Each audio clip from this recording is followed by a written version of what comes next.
श्री शिवाय नमस्तुभ्यम फ्रेंड्स।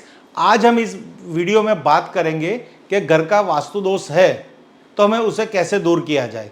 अगर हमें समझिए कि कोई भी नॉलेज नहीं है और हमारे घर के अंदर समस्या का घेरा है, बीमारियां है, हमारे काम नहीं बन रहे, हमारे घर में धन का अभाव है, तो सबसे पहले तो हमें ये देखना है कि ये सब प्रॉब्लम वो घर के दोष से है या हमारे कर्म के दोष से है। हम पीछे के जीवन के अंदर जो जो काम करके आए हैं उसका ये कारण है या हमारे घर का कारण है, ये अब कैसे डिफाइन होगा।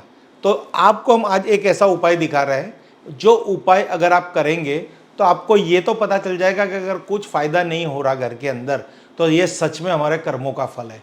और कर्मों का फल का एक ही उपाय है कि हर कर्म के फल को भोगना पड़ता है।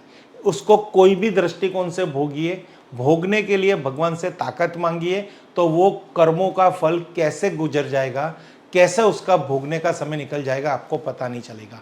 और जब जब कहते हैं ना दिन होती है तो रात होता है, खुशी के बाद दुख होता है, सुख के बाद दुख होता है, उसी तरह अगर हमारा खराब दिन है तो अच्छे दिन आएंगे।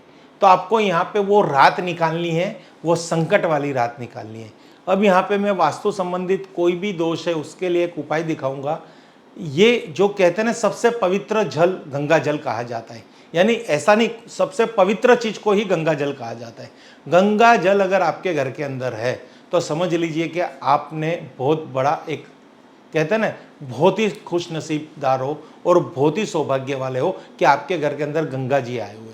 इस गंगा जी को आपको गंगा जल नहीं समझना, गंगा माता समझना है। यानी आपको ऐसी श्रद्धा रखनी है कि ये साक्षात गंगा जी का रूप है, उनकी पूजा करनी है। उनको आपके मंदिर के दक्षिण कोण में, ईशान कोण में रखना है, या फिर आपका मंदिर ईशान कोण में नहीं है तो गंगा जल को स्पेशल ईशान कोण में रखिए, क्योंकि ईशान कोण के अंदर भगवान शिव का वास है और भगवान शिव के ही मस्तक पे गंगा जल ने स्थान ग्रहण किया हुआ है।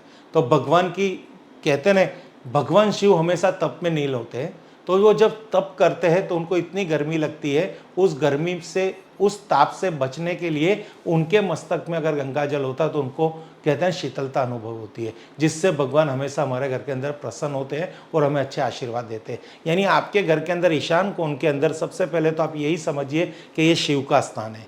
साथ ही साथ वो समझिए कि हम शिव, जो हमारे घर में शिव का स्थान है तो शिव साक्षात वहाँ पे विराजमान है, वहाँ पे वो तप जप कर रहे हैं, उनको ताप लग रहा है। अब उनकी ताप में शीतलता के लिए हमें वहाँ पे गंगा जल रखना है।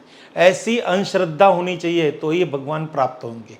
अगर ये आपको लग रहा है कि ऐसा थोड़ी होता है, हमारे ईशान कोण में तो टीवी पड़ा है, कहाँ से भगवान है, यही सोच हमें हमारे धर्म से, सनातन धर्म से दूर लेके जा रही है। हमारे ऋषि मुनियों ने ऐसी ऐसी दिशाओं के अंदर ऐसे ऐसे भगवान की स्थापना की हुई थी, यानी मीन्स भगवान के बारे में बताया हुआ है। विश्वकर्मा ने हर वास्तु के हर लेख के अंदर भगवान के बारे में बताया हुआ है कि घर के हर कोने के अंदर भगवान का वास है, तो उसको दोष रहित रखिए। अगर दोष है तो उसका निवारण कीजिए, गंगा जल रखिए, गंगा जल का छिड़काव कीजिए। एक पान के पत्ते को लेके हर सुबह एक लोटे के अंदर गंगा जल लीजिए, उसमें पानी डालिए और वो पत्ते से घर में छिड़काव कीजिए, जिससे घर के अंदर नेगेटिविटी दूर होगी। तो आज गंगा जल संबंधित ये उपाय है जो हम आपको बताएंगे। तो फ्रेंड्स, सबसे पहले हम बात करते हैं वास्तु की। ये हमारे घर का एक वास्तु का चित्र है। यहाँ पे नॉर्थ डायरेक्शन है, यहाँ पे पूर्व दिशा है और ये ईशान कोण है। इसे ईशान कोण कहा जाता है। यहाँ पे मस्तक यानी शुद्धता है। ईशान कोण के अंदर भगवान शिव का वास है। ईशान भगवान का एक नाम भी है।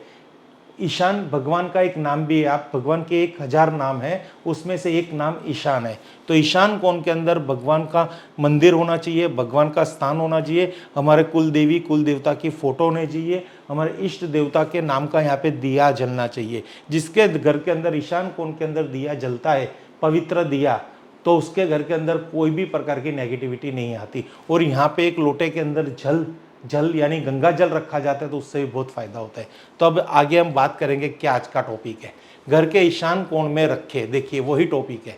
ऐसा माना जाता है कि घर का ईशान कोण भगवान के लिए होता है, इस वजह से पूजा का मंदिर हमेशा घर के ईशान कोण में ही रखा जाता है। अगर गंगा जल के वास्तु की बात की जाए तो इसे हमेशा घर के ईशान कोण के में मंदिर वाले स्थान पर ही रखें। ऐसा करने से पवित्र गंगा जल आपकी सभी परेशानियों को दूर करने में मदद करेगा। ऐसा माना जाता है कि ईशान कोण में गंगा जल रखने से कर्ज से जुड़ी चिंताओं को दूर करके या किसी यह किसी के भी जीवन में खुशियाँ लाता है। तो फ्रेंड्स, अगर कर्ज संबंधित समस्या है, जॉब नहीं मिल रही, धन नहीं मिल रहा, बिजनेस नहीं हो रहा, फैक्ट्री नहीं चल रही, आपकी मनोकामना पूर्ण नहीं हो रही, बच्चे पढ़ाई के अंदर अच्छे नंबर नहीं ला रहे, या आप मेहनत करने के बाद आपको फल प्राप्त नहीं हो रहा, अच्छी जॉब नहीं मिल रही, जॉब में तरक्की नहीं हो रही, अच्छी जगह हमारे बेटे बेटियों का रिश्ता पक्का नहीं हो रहा, आपकी कोई भी परेशानी या आपका कोई भी सपना अगर परेशानी है तो उसको दूर किया जाता है, और अगर कोई सपना है तो उसको भी पूरा किया जाता है। वो सब आपकी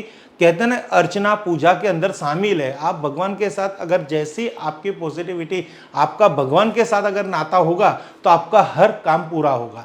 तो आपको गंगा जल ईशान कोण में रखना है, गंगा जल घर में छिड़कना है, ईशान कोण में मंदिर रखना है, पितरों का दिया, आपके इष्ट देव का या कुलदेवी का एक दिया करना है, या हो सके तो मंदिर ईशान में नहीं है तो वहाँ पे आप गंगा जल रखो, आपके कोई भी भगवान की फोटो रखो, पर ईशान कोण को इतना शुद्ध रखो कि आपकी हर मनोकामना पूर्ण हो जाए। फ्रेंड्स, वास्तु के अंदर ईशान कोण बहुत ही इंपॉर्टेंस है, बहुत ही महत्व है, बहुत ही पवित्र है। अगर आपके वास्तु के अंदर ईशान कोण डिस्टर्ब है तो आपका जीवन डिस्टर्ब है।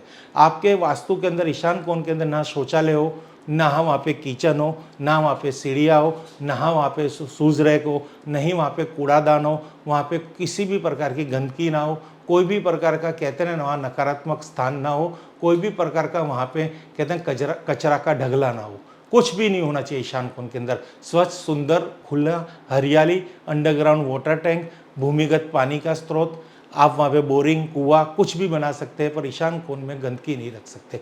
तो फ्रेंड्स, ईशान कोण को स्वच्छ कीजिए, वास्तु से वास्तु से के प्रभाव से घर को सुरक्षित कीजिए और नकारात्मक ऊर्जा को दूर कीजिए।